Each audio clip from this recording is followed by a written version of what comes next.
Hey, what's up, Luqman Nation? My name is Abdul Shahid, And I'm Jacqueline. and welcome to Conversations. So, Jackie, let's get the ball rolling. All right. There's been a lot surrounding the NFL players' decision to publicly protest during the games, and many feel that the narrative has been hijacked by those with a different agenda. What do you think? I think they're right. They're absolutely right. If we remember, Colin Kaepernick started this protest against police brutality and the oppression of people of color back in 2016. And he went from sitting on the bench to then kneeling, which he was kind of advised to do that by a couple of fans who reached out to him and who were veterans who said, you know, I appreciate what you're trying to do. I support what you're trying to do. But if you're going to do that during the national anthem, then maybe this is a better way to do it that will go over better with veterans and people who, you know, it's more respectful, which, as an aside, the pushback he's gotten before now for kneeling, doing the more respectful thing in his protest, he was vilified for that. He was punished for that. His contract wasn't renewed for that. So that's just another example, another piece of evidence that proves there is no level of respectful, peaceful protest that's ever acceptable to white America when it comes to Black people protesting. But as far as the narrative being co-opted now with these unity protests across the NFL, now where all of these players who did not kneel or sit with Kaepernick the entire year before, now because the owners and the coaches are angry at Donald Trump for what he said, now they want to come out and show unity. They're showing unity in response to Donald Trump, saying that they are unified against his statements. They're unified in their repudiation of his vilification of the NFL. They're not coming out unifying against police brutality. They're not unifying against the oppression of people of color, because none of these people united with Kaepernick the entire year before. There were a few, but a very few. And that's especially disturbing among so many Black players.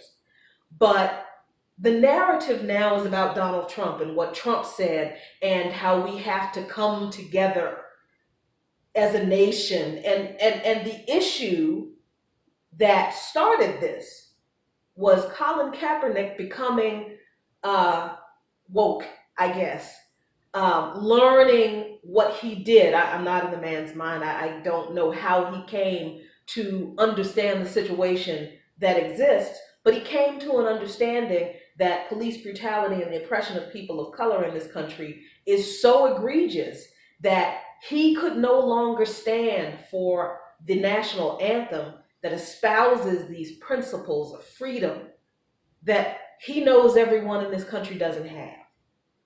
And that's the issue.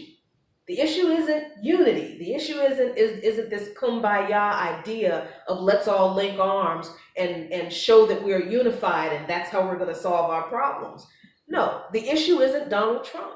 The issue is police brutality and the oppression of people of color. And once again, white people who don't want to deal with racism have changed the narrative. So people are absolutely right when they say that.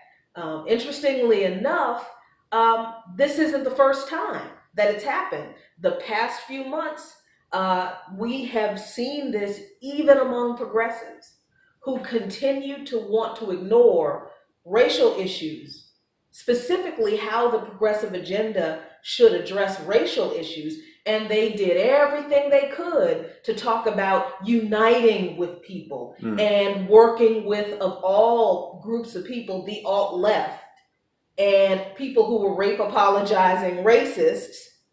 And the conversation became about who was being divisive. And we need to unify to get these things done, as opposed to issues of racial injustice and how progressive policies should be directed at them for the benefit of all of us. So I can't just blame the media for this hijacking of the message. I can't just blame people who don't like Donald Trump. I've seen it in the progressive movement too. This is a white America problem. This is how white America deals with racial issues. If they don't ignore them, then they change the subject. You know, it's funny because I was reading a few tweets today, Mm-hmm. and someone tweeted that the NFL unity protests Mm-hmm. have become the NFL's version of All Lives Matter. And that's exactly what it is. That is precisely what it is. Let's not focus on the issue of the issue that affects one group of people disproportionately more than any other group of people. Let's make this about everyone's general happiness and well-being, when everyone in general is not being impacted by this problem to the degree that Black people are. And let's make this clear. I need to make this clear, because when we talk about this issue, we can't just leave it at police brutality, because the police do brutalize people who are not Black. Right. It's just that Black people receive that brutalization and the violation of rights at the hands of law enforcement disproportionately more than other groups of people. The only group of people who have it worse than we do in that regard are Native Americans. Right. And unfortunately, Black Lives Matter is the only group that talks about police brutality in relation to everyone. But they make it clear that it is a problem that is targeted and concentrated in the Black and Native communities. But we also have to include the oppression of Black people in this conversation, because when we mention that, we're talking about the discrepancies or the disparities in wealth between Black and white people. That's not just an example of a difference in skill sets or a difference in, let's say, access to resources or people that can give you entree into the business world. We're talking about a disparity in wealth and income that are so great that they can only be maintained by discrimination. And discrimination that didn't just happen recently, discrimination that has gone on for centuries. And if people don't want to look at it in the framework of discrimination, then look at it from the framework of favor. Mm-hmm. How the system favors or benefits white people in ways that it does not benefit Black people and Native Americans and Latinos. And you can look at the disparities in income and wealth and the chasm between it's not just a gap, it's a chasm between those two numbers, and see that we're not just talking about a few incidences of police brutality. Mm-hmm. We're talking about a system that is maintained to continually oppress entire groups of people to the benefit of other groups of people. Now, staying on that subject with the NFL players, now there has been other things which happen around that. Mm-hmm. One is that person from that sang the national anthem, young mm-hmm. man who was a member of the armed forces, mm-hmm. sung the national anthem. He mm-hmm. resigned mm-hmm. Because of the racist rhetoric and behavior that he witnessed. Mm-hmm. What I want to get into is, why do you think, because this is what we kept hearing a lot too, why do you think the emphasis was always put on these particular players? And we can include other sports like basketball, Stephen Curry and the rest mm-hmm. of them. Mm-hmm. Why is the focus on money? Like, you keep hearing like, well, that they should be grateful that this country allowed them to be millionaires. I mean, what is that about? That's a really interesting response, because no one ever says of rich white people they should be grateful that they were able to make their money in America, because white people are conditioned to believe that being rich is supposed to be their default, or at least being comfortable. right? I mean, one of the reasons so many white people continue to vote for politicians who do not actually do much for them, and don't help them in terms of jobs, healthcare, wages, benefits, anything that will add to their lives and make them comfortable, is because they believe they don't need it. They believe that they're, temporarily waylaid millionaires. They aspire to be like the people they vote for. They aspire to be like Donald Trump. This is why you say this often, the imagery of Donald Trump flying into the rallies, his campaign rallies, in his own private plane, Trump emblazoned across the side of it.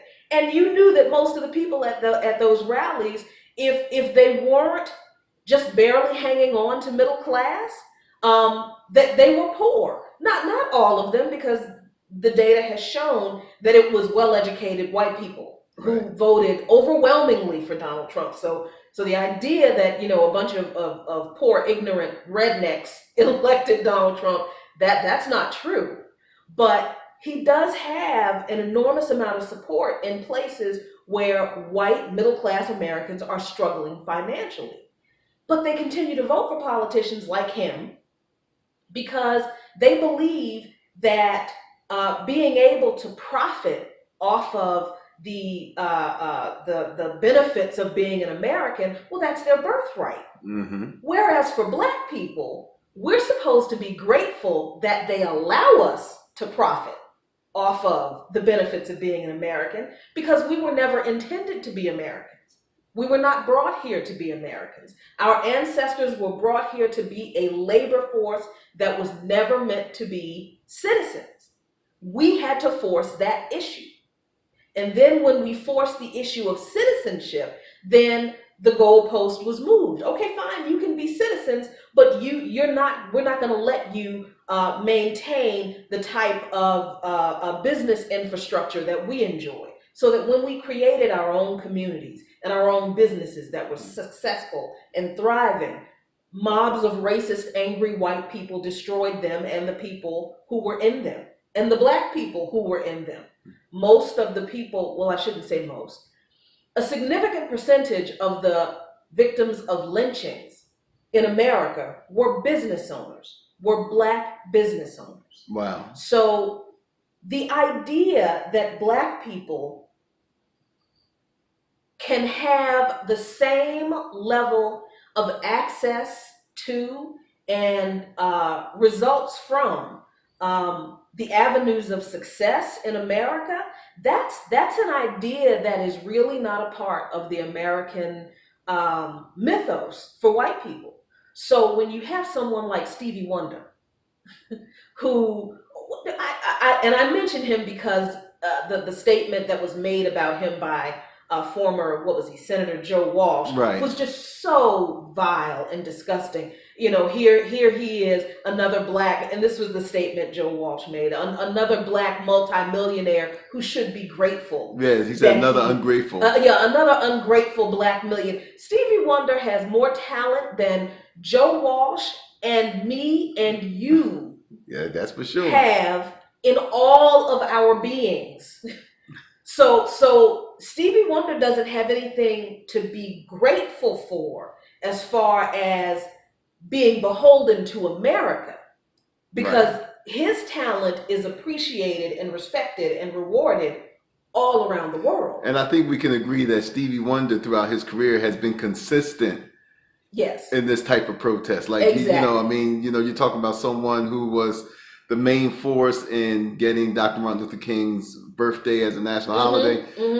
He was a major figure against the apartheid movement. So, this wasn't, Stevie's not this is not new to him. Exactly. It's not his first rodeo. It's not his first rodeo. But then the other aspect of this is, really quickly, when you have, going back to the NFL, players like Ray Rice, who's beloved figure in Baltimore. I'm a Ray Rice fan. Well, I was Ray Rice fan because I'm an NFL fan.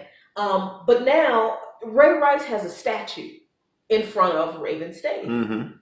And that's an enormous honor for any living football player. Right. That's how beloved he is in Baltimore. Well, now, regardless of his status as a beloved icon and athlete, and let's be very honest, most of the revenue generating NFL fans are white.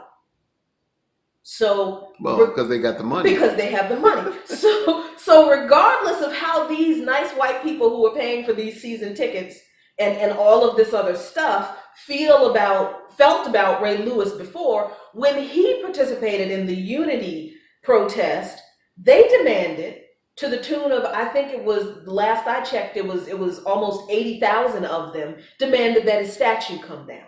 Wow. So we have a situation where, on one hand, white people really don't believe that black people should have the same right that they do to participate in the so-called American dream. They believe that the American dream really is exclusively for them because that's the way they were conditioned and that's the way it was set up. But isn't it strange or kind of ironic that when the situation in Baltimore broke out behind Freddie Gray, and when Ray Rice came out Ray Lewis, I'm sorry, when Ray Lewis came out and you know he was bashing the people who were protesting and all this stuff. Oh, he was beloved by white people. Yes. Well, see, this is the other part of that equation that's so interesting in this conversation about money. Because there are some black people who, when they begin to make a lot of money and they begin to feel that acceptance from white people, they believe they are detached and removed from blackness. They think their money covers for their blackness. In their mind, it might. But in the minds of white America, it does not matter how rich you are as a black person in this country. To them, to many of them, you're still a nigger. And how Ray Lewis, I did it myself, how Ray Lewis is being treated, the fans are demanding that his statue be taken down, and other black NFL players, that these season ticket holding, paraphernalia purchasing, jersey wearing fans are now burning players' jerseys. Why? And you know what? And that brings me to this other question. For a nation which has a core value of freedom of speech as a core value, why is it that that what the players are doing is considered so controversial? Because it's not what they're doing. And it really isn't even how they're doing it. It is because in this country, and I can only speak about this country because this is the only country I've ever lived in, but I can't imagine it's very different for black people in other countries where the government and society is majority white.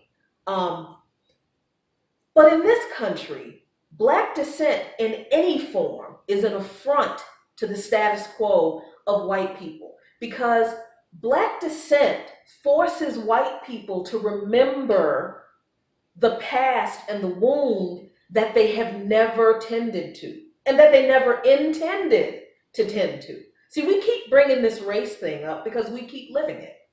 And we keep living it because they keep perpetuating it. But they don't want to have to deal with any of that, not just the past. They don't want to deal with how the past impacts the present. I think for some white people, they genuinely don't know. I really do, because geographically, we are very separated from each other for the most part. Most white people who live in literal middle America don't live around black people. So the only thing they know about black people is absolutely what they learn in school and what they see on television.